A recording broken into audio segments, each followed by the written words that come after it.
Okay, hello, it is 𝗕𝗏 here.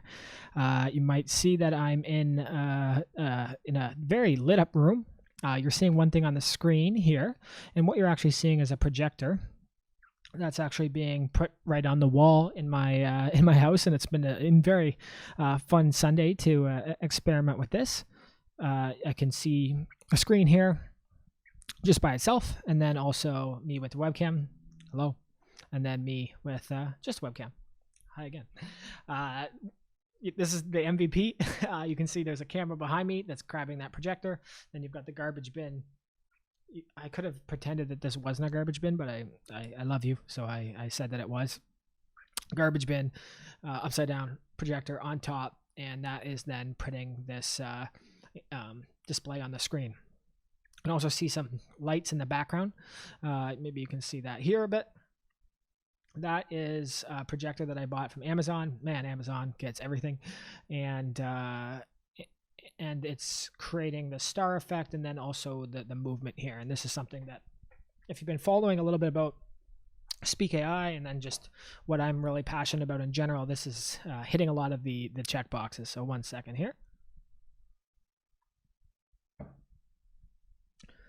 I'm going to put a little bit of music on in the background just to make this a little more relaxing here, and hopefully you enjoy it. And we're also going to talk today about a little bit of what this actually is, some of the exciting things about it, some of the technical challenges, and I hope that you find this as interesting as I do. Angry. Not angry, but at a core level, this is one of the things that very interested in, which is how can we reflect our own mood through what we're saying, how we're saying it, and have that modify and personalize our environment for us. So right now I'm really looking at light and then images, which I can display images.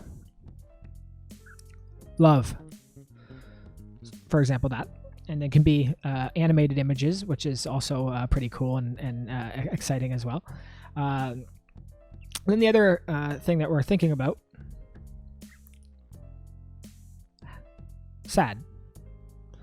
I wanted to is like, how can you actually counteract the mood? So one technical challenge you can see already is, depending on the background color, you can't actually see the transcript. So you actually have to dynamically understand the color that's being displayed on the screen to then display the text color for the live transcription that's actually happening.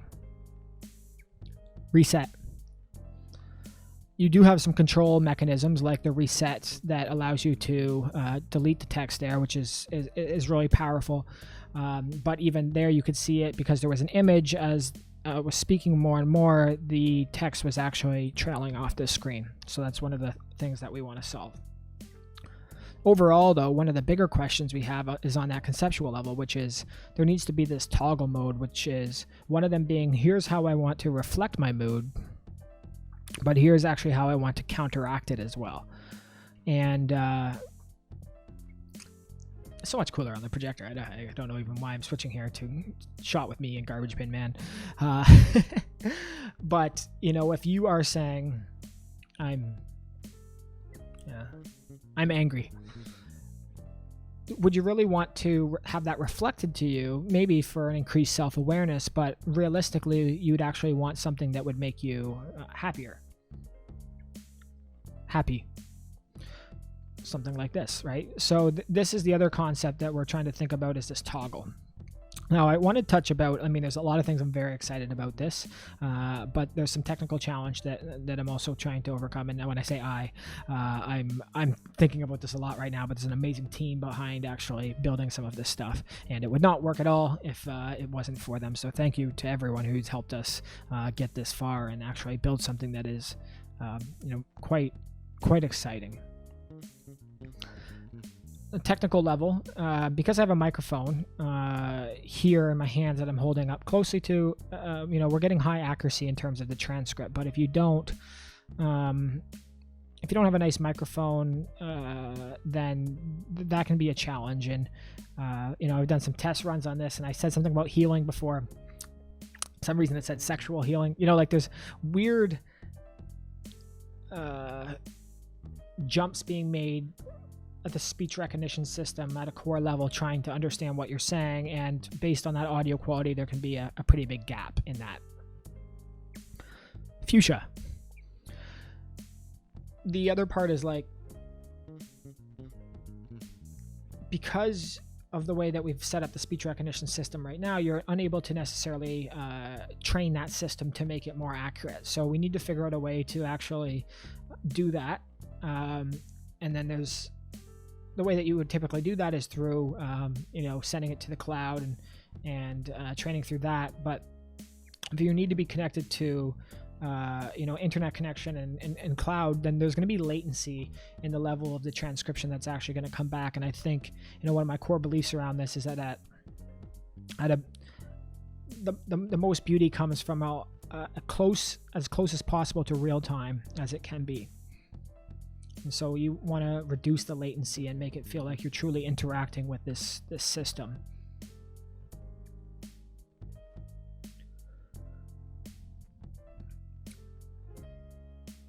The other part that's from a technical level is interesting to overcome is like, I'm listening to music right now, you're listening to music back.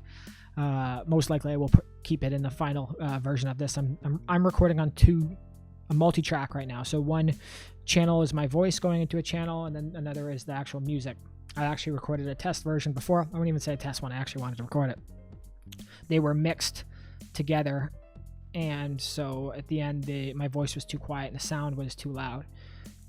However, if you were to look at this inherently right from the foundation, then if those channels were mixed together, or for example, I was playing music through the speakers while listening to this instead of my headphones, like I have right now, that you can see, you would ruin the transcription accuracy.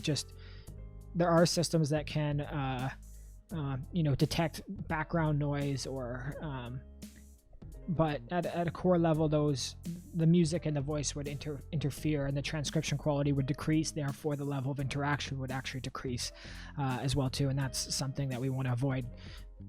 For this to be a seamless, beautiful experience, it needs to be as accurate as possible, and people will take breakdowns and problems, but especially when it's themselves talking, and if it's in moments of reflection or moments of content creation, or for example a live presentation, that can present a pretty significant challenge. And so again, trying to figure out how we can make this transcription as accurate as possible is a big part of this.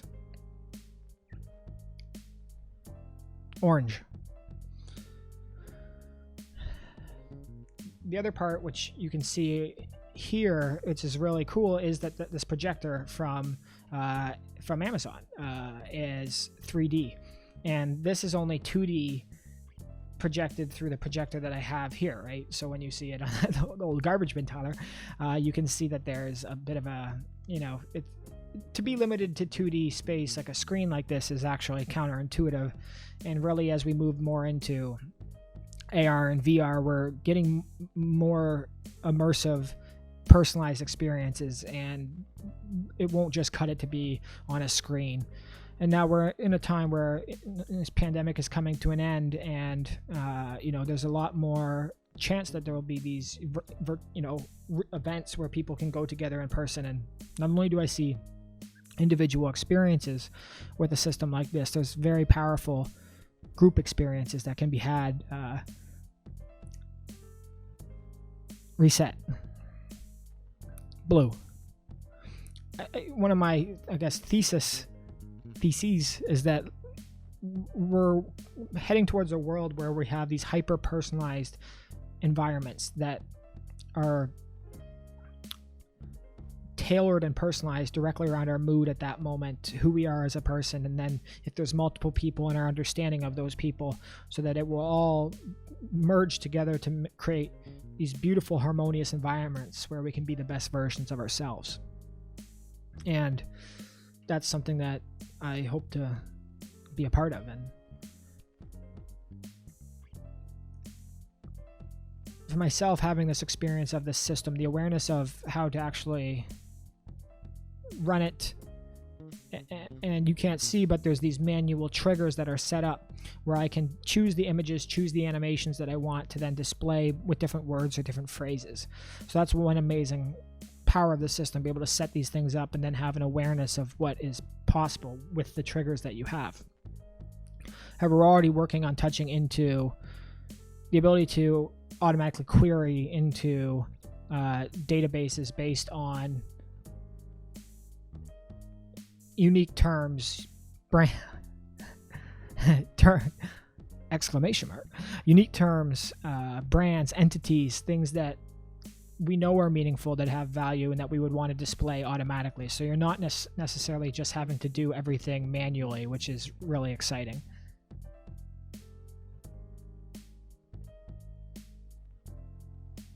One of the questions that that I have about it, and our team has too, is just like, how could you run this on the device? So if, like, we don't always want to be tapped into the cloud for everything. You don't always want to be recording this at all times, and inherently the systems that we're using right now actually have a processing cost to them. So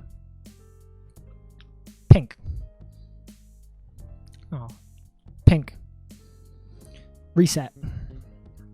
So we're trying to figure out how can you get past, for example, a per minute processing cost of transcription and then analysis to make this more accessible and for you to be able to use more often. And then the other part of, if you want to use this more often, that not necessarily having to send and then store that information in a database, and lots of thought about how you can best do that, create these personalized experiences and environments without having to be recording all the time, sending information to the cloud, and the worries about privacy and concerns and things around that nature.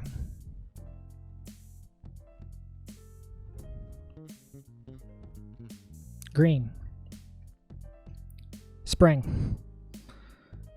One of the cool parts, as you can see right there, is the actual animation potential. So I find this to be just a beautiful thing, that you're not just able to display and trigger static images, you can actually do animations. And the goal here at some point is to not just be able to display, for example, GIFs that have already been generated, but how can you dynamically generate images based on what you're saying. Green. So I imagine a future where you actually can talk and it's almost being painted and displayed on the screen as you go, which would be this wonderful sort of symbiotic experience with the technology.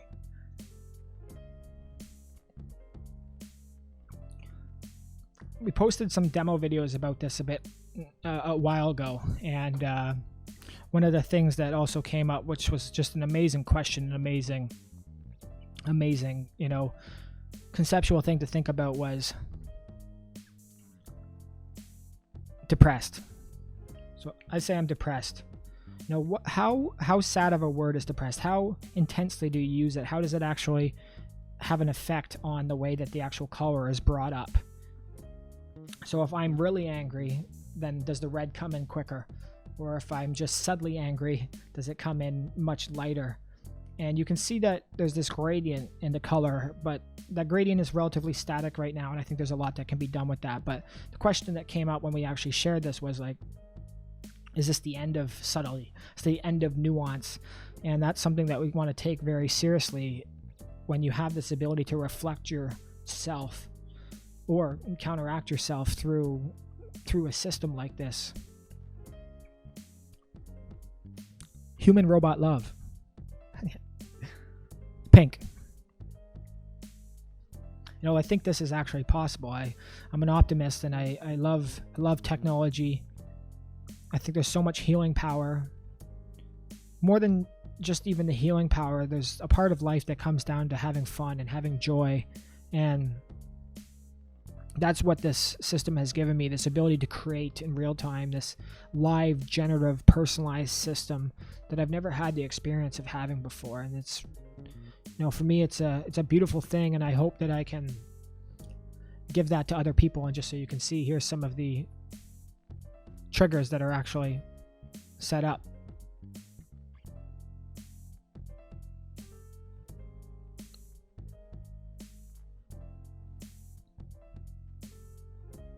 I'm so crazy. I've gone crazy. So that's the idea too, right? There's not just the healing perspective of this, of live healing experiences in real time. There's fun. There's unique storytelling that you can do. There's all these amazing capabilities that are possible. And I hope that I can figure out a way to actually make this come to fruition. I can make this idea come to reality.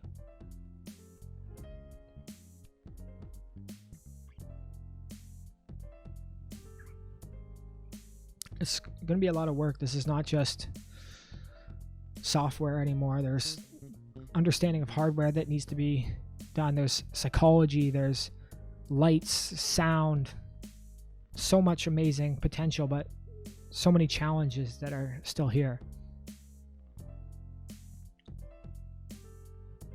I'm really happy,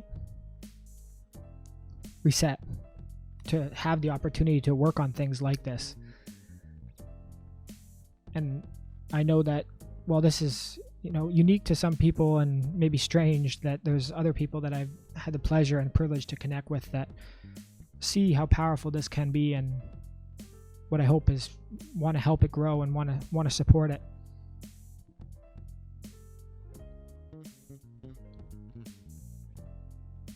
Spring. Green. It's here.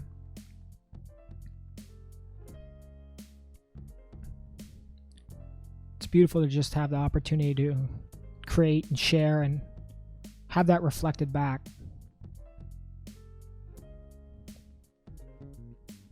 And with the right people around you, with the right support, love, you can do anything. You can take these crazy concepts that maybe seemed impossible and make them real. Bless you.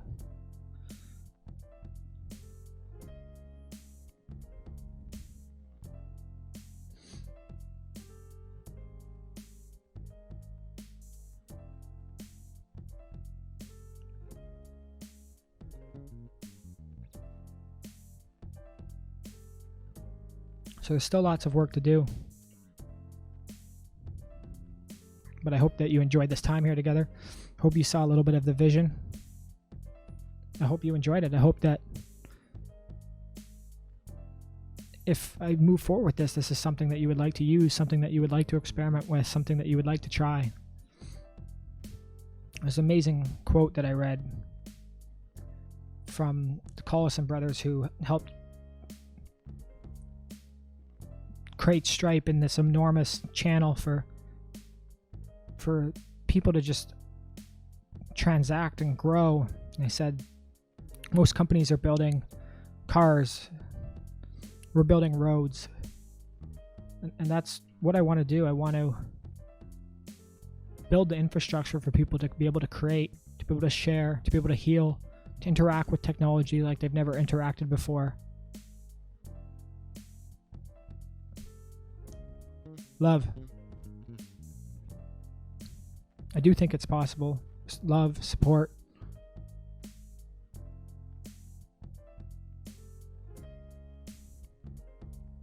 For anyone who's given me along this journey already, I can't thank you enough. It's truly an honor to be able to do these things. So for anyone who checked this out, thank you. Red. Thank you very much.